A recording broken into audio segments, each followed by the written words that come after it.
Sir आपका mic mute. हाँ, mic कैसे म्यूट हो गया? तुम लोग क्या क्या सर करते कब रहते से हो? हुआ है? तुम लोग कब से वो माइक म्यूट कर दिए मेरा? चलो, सो पिट्यूटरी या हाइपोफाइसिस, ठीक है? Hypophysis cerebri, okay, cerebri. तो ये है हमारा पिट्यूटरी या हाइपोफाइसिस सेरेब्री। तापरे ये मामू लगे कौन करना है। तो अब उसमें हम लोग पढ़ते हैं उसके बारे में आगे।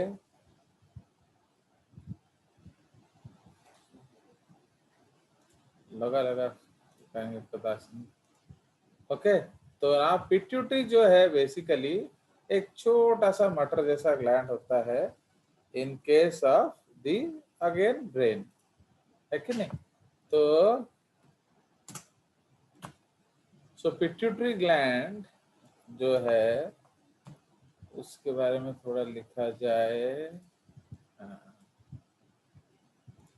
Okay, so it is a pink colored pea-sized gland about 1.3 cm in diameter and weighs only 0.5 grams. It is attached to the hypothalamus via infundibulum. तो infundibulum का एक और नाम क्या है? पिट्यूटरी स्टॉक, ठीक है? Pituitary stock. The pituitary gland has two anatomically and functionally separate lobes. Two, third जो है वो ह्यूमंस में वेस्टिजियल है, हम लोग ले सकते हैं थोड़ा सा उसके बारे में। So the much larger anterior lobe or adenohypophysis, और इसको हम लोग कैपिटल कर देते हैं, anterior lobe or adenohypophysis or pars distalis produces a cluster of hormones. Pars distalis, है? Now the smaller posterior lobe, okay, the smaller posterior lobe or neurohypophysis or pars nervosa, okay, stores two hormones secreted by hypothalamic neurons. Okay, a third region called the intermediate lobe or pars intermedia atrophies during fetal development. Atrophy माने सूख जाता है and is smaller in adults. ठीक है, तो ये उसका basic story है. Now the anterior lobe of pituitary is connected to the hypothalamus by hypothalamic या hypophyseal हम लोग लिख देंगे, by hypophyseal portal blood vessels. Hypophyseal blood vessels only a few millimeters long. Through these vessels pass a group of regulatory hormones, which are produced in the hypothalamus. Okay, जो आपका RH है regulating hormones, उसमें आप bracket में आप लिख सकते हो RH and IH. Okay, hormones which are produced in hypothalamus. These releasing, okay, जहां भी RH है वो IH है, वो hypothalamic hormones. These really regulate the and coordinate the anterior lobe of the pituitary to initiate production, okay, और suppression. तो IH क्या करेगा? इनिशिएट करेगा RH and IH करेगा suppression. Okay, for each releasing hormone secreted by hypothalamus, there is a corresponding hormone synthesized by the anterior lobe of the pituitary. Okay, now when the pituitary receives a RH from hypothalamus, it responds by stimulating cells in it to secrete the pituitary hormones. ठीक है? 5 principal types of anterior pituitary cells have been identified. Okay, तो अगर हम लोग pituitary का cell देखें तो 5 अलग अलग सेल्स आइडेंटिफाइड हैं. कौन कौन सा बताइए अगर याद है तो बोलो. Any guesses, any call you want to take? तो जैसा हार्मोन है वैसा आपका ग्लैंड भी होगा, तो इसीलिए उसका नाम भी वैसा ही होगा. बताइए इफ यू रिमेम्बर. हाँ बोलो, कौन कौन सा हार्मोन आप लोग पढ़े हो? तो पढ़ के थोड़ा आया करो ना. एक्चुअली तुम लोग जेजेस क्लास बिना पढ़ के आ जाने से कैसे होगा, क्योंकि ये सब बहुत इंपॉर्टेंट टॉपिक है. And irrespective of times physiology से 15 क्वेश्चन आता है रे बाबा. लाइट स्विच ओवर कर दो. Irrespective of times physiology will give 15-16 questions. समझ रहे हो? तो इसलिए आपको वो सब अच्छे से हाँ बोलो बोलो. थायरोट्रोप्स, हाँ लैक्टोट्रोप्स. बस. तो थायरोट्रोप्स क्या करेगा? टीएसएच सीक्रेट करेगा. ओके. हाँ, उसी तरह से क्या है बताओ? लैक्टोट्रोप्स. हाँ, तो लैक्टोट्रोप्स क्या रिलीज करेगा? प्रोलैक्टिन. और बोलो कॉर्टिकोट्रोप्स. वो रिलीज करेंगे क्या? They will release adeno ACTH. और सोमैटोट्रोप्स रिलीज करेगा आपका क्या? Growth hormone. हाँ, ग्रोथ हार्मोन. तो बुक देख के पढ़ रहे हो ना, इसलिए वो ऐसा पढ़ा ही रह रहा है. अब अगर याद होता तो आराम से बोल पाते. तो जिस तरह आप पढ़ रहे हो उससे पता चल जाता है कि आप बुक देख रहे हो. समझ में आया? You are cheating. तो यू आर चीटिंग, इसलिए वो पता चल जाता है. And that is the disadvantage of ये ना, जो इसमें कि आप लोग साथ में गूगल खोल के देख लेते हो एंड सो ऑन. चलिए, सो उसके बाद तो अगर आप देखे जाएगा तो एक्चुअली जो पिट्यूटरी है उसके बारे में और भी पॉइंट्स हैं जो हम लोग रेड पॉइंट्स लिखेंगे. ओके, सो जो रेड पॉइंट्स है तो pituitary gland is placed in a bony socket known as क्या? Sella turcica. Okay, of the sphenoid bone. ठीक है, Sella turcica of the sphenoid bone. Okay. Now, it has dual origin.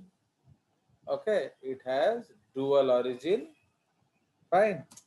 The anterior pituitary, okay, originates from the Rathke's pouch. Okay, the anterior pituitary originates from the Rathke's pouch. इसको हम लोग क्या कहते हैं? Digestive ectoderm के. This is called digestive ectoderm. माने जिस ectoderm से डाइजेस्टिव सिस्टम का पार्ट बनता है, कॉमा, whereas the क्या? Posterior pituitary. एक सेकेंड. हाँ बोलो.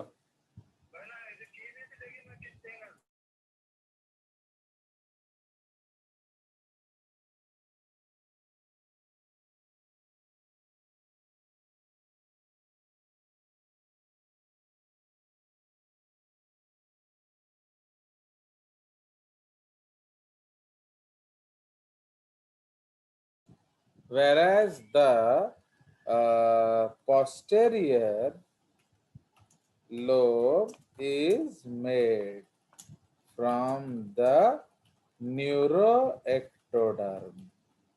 समझ रहे हो? इसलिए उसका नाम पड़ गया nervosa, pars nervosa. Okay, neuroectoderm उसको हम लोग कहते हैं that makes the nervous system. ठीक है, तो इसलिए इसका डुअल ओरिजिन है पिट्यूटरी ग्लैंड का। Okay, so Rathke's pouch digestive ectoderm and जो पोस्टीरियर लोब है न्यूरोएक्टोडर्म। ठीक है, so this is with respect to the case. तो अब मैं आपको एक डायग्राम दिखाता हूँ। So if you are seeing this diagram, तो ये आपका inter relationship of hypothalamus and pituitary gland को डिस्कस कर रहा है। इसमें हम लोग एक बॉक्स बना देते हैं to separate what you want to see and what you don't want to see. तो ये देखिए, तो ये आपका पोस्टीरियर लोब है या एंटीरियर लोब है। ठीक है, तो ये एंटीरियर लोब है, ये पोस्टीरियर लोब है, and these are the hypophyseal portal veins. ठीक है, ये स्फेनॉइड बोन है। ठीक है, तो स्फेनॉइड बोन है एंड ये आपके जो आर्टरीज हैं। Okay, so this is the arteries. ये आपका पिट्यूटरी स्टॉक है which is also called infundibulum, and ये ऊपर वाला पार्ट है हाइपोथैलेमस। ठीक है, तो ये जो वेन्स है ये हाइपोथैलेमस वहां से ओरिजिनेट करके वो नीचे की तरफ आ रहा है। And these blood vessels, okay, these blood vessels are collectively known as the क्या are collectively known as the circle of Willis. Okay, so they are known as the circle of Willis. समझ रहे हो? तो ये याद रखेंगे, ये एक इम्पोर्टेंट पॉइंट है। ठीक है, so this is an important point. Okay, so these blood vessels are collectively known as the circle of Willis. ठीक है, ये एक पोर्टल सिस्टम है। तो पोर्टल सिस्टम मतलब क्या है? A vein joins to form a vein। तो इसमें आप देख रहे हो वेन आता है, एक और वेन के साथ जुड़ता है, इसलिए इनको हाइपोजल पोर्टल वेन्स बोलते हैं। Okay, and blood opens in this tissue. ठीक है, सो ये उसका बेसिक कंसेप्ट है। चलिए, तो उसके बाद जो पार्स नर्वोसा है बेसिकली, तो पार्स जो क्या है, पार्स नर्वोसा एंड पार्स डिस्टालिस, इन दोनों के बीच में एक हल्का सा पार्ट है, so that is called the what? That is called the pars intermedia, or that is basically refers to the what? Intermediate lobe of pituitary. In your adults ये generally restricted होता है, माने उसका ग्रोथ उतना ज्यादा नहीं होता है। ठीक है, तो इसी में एक बहुत सुंदर सा डायग्राम देखिए, ये आपका है। तो देख रहे हो, see how beautiful diagrams are. तो ये एक डायग्राम से आपका ऑलमोस्ट सारा कुछ डिस्कस्ड हो जाता है। बस छोटो ही जाओ जी। तो अब ये देखिए, तो वेरी ब्यूटीफुल डायग्राम देख रहे हो। तो ये हाइपोथैलेमस है एंड ये सारे उसके रेगुलेटेड एक्शंस है। ठीक है, तो all the regulated actions are there. तो आपका ACTH है, तो हम लोग नंबरिंग कर देंगे। Okay, we will try to number them. Okay, तो अगर हम लोग लें सपोज, तो GH है। ओके, GH को हम लोग 1 ले लेंगे। उसके बाद TSH का है, देखो TSH को ले लेंगे 2, बिकॉज इनका RH IH दोनों है, तो इसलिए इसको TSH को 3 ले लेंगे, एंड प्रोलैक्टिन को 2 ले लेंगे। क्योंकि प्रोलैक्टिन का भी RH है। तो 1 2 3, ओके। उसके बाद हमारा FSH LH को कॉमन ले लेंगे। सो दिस इज 4 एंड ये 4 है, ओके। तो दिस इज 4 एंड 4। LH का ये जो ब्रांच है उसको हम लोग लिख देंगे क्या, हम लोग इसको लिख देंगे ICSH। ICSH. Okay, we will take it separately. ये ICSH ले लेंगे एंड ये आपका MSH है। सो ये तो इंटरमीडिएट लोब का पिट्यूटरी का है, इंटरमीडिएट लोब, एंड ये दोनों पोस्टीरियर लोब का है। So this is the fifth hormone ACTH। तो इसलिए 5 तरह के सेल्स होते हैं। Fine, so this is the very beautiful. तो ये देख रहे हो इसका जो हार्मोन्स है, तो दे आर कमिंग। तो will save this for taking. तो अब उसको लिखेंगे हम लोग, ठीक है। सो अब एक और रेड पॉइंट हम लोग लिखेंगे।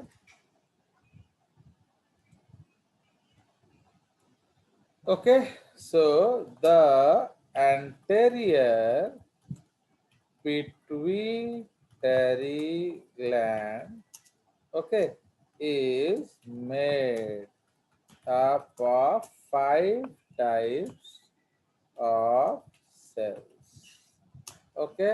तो सबसे ए है सोमैटोट्रोप्स, ओके। ये GH सिक्रीट करता है, ठीक है। तापरे नंबर बी है लैक्टोट्रोप्स, तो ये आपका प्रोलैक्टिन रिलीज करता है, ओके। प्रोलैक्टिन रिलीज करता है। उसके बाद आपका थायरोट्रोप्स, ये आपका TSH रिलीज करता है, फाइन।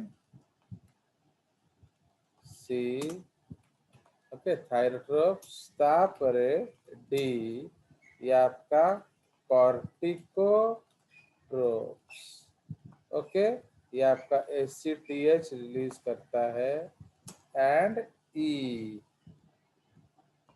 ओके, क्या ई, ये आपका गोनाडोट्रोप्स। तो ये आपका FSH, ICSH या LH रिलीज करता है। So these are the different hormones of the anterior pituitary, ठीक है। तो इसको भी हम लोग स्टार मारेंगे, इसको भी हम लोग स्टार मारेंगे। So these are important points, ठीक है। So this is the case. तो अब हम लोग चले जाएंगे बेसिकली क्या, we will go into the क्या, द हार्मोन्स ऑफ द क्या, एडेनो हाइपोफाइसिस, ठीक है। तो इस पे अभी हम लोग फोकस करेंगे। तो ये almost half of the endocrine system है, समझे कि नहीं। सो उसमें सबसे पहला जो हम लोग डिस्कस करेंगे, first hormone is growth hormone या सोमैटोट्रोपिक हार्मोन या सोमैटोट्रोपिन, ओके। तो उसका शॉर्टकट है, इसका शॉर्टकट क्या हो जाएगा, GH STH या S, ठीक है। सो ये आपका हार्मोन्स है। नाउ मेन थिंग क्या है about this hormones, so you know that it is basically responsible for growth, okay। so ये आपका जो बेसिकली responsible for growth है। तो इसीलिए हम लोग क्या लिखेंगे, that is the most plentiful anterior pituitary hormone, okay। The main function of HGH is to promote synthesis and secretion of small proteins called insulin-like growth factors, Okay, they are so named because some of their actions are similar to those of insulin. In response to human growth hormone, cells in the liver, skeletal cells, cartilage, bones, and other tissues क्या करते हैं? Secrete IGFs. IgF. ହେଲା तो secrete कला हाँ करते हैं माने पर मिशन ये लगी मतलब बात करता लोग हाँ ऑर्डर करके मिशन ओके ओके आउट है तो बारकोड लगेगा हाँ okay so the functions of IGFs, IGF का मतलब क्या है? Insulin like growth factor. ठीक है, तो इंसुलिन लाइक ग्रोथ फैक्टर जो है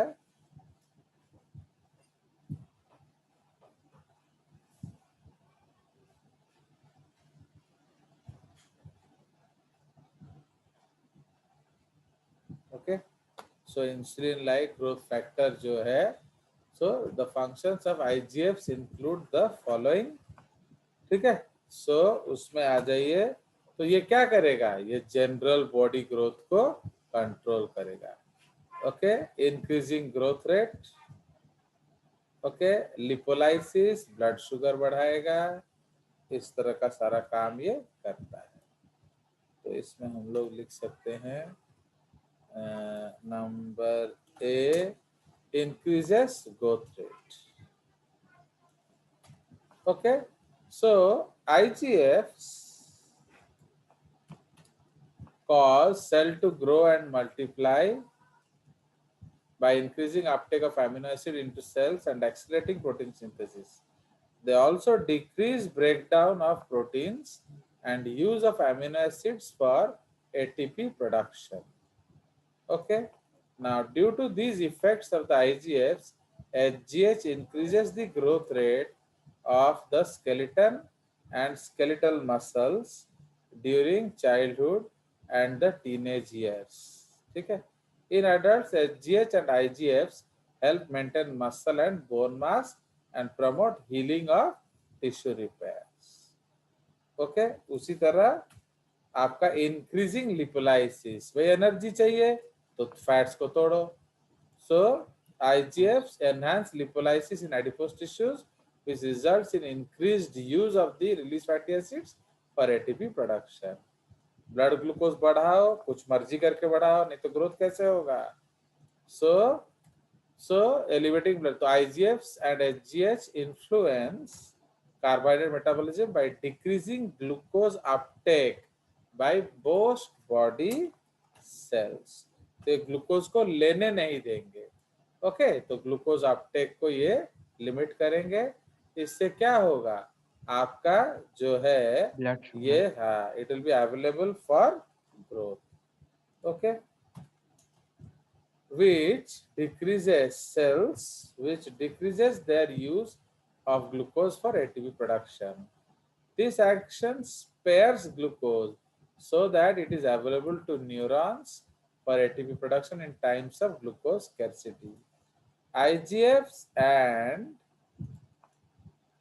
HGH may also stimulate the liver to release glucose into blood, thereby raising blood glucose levels.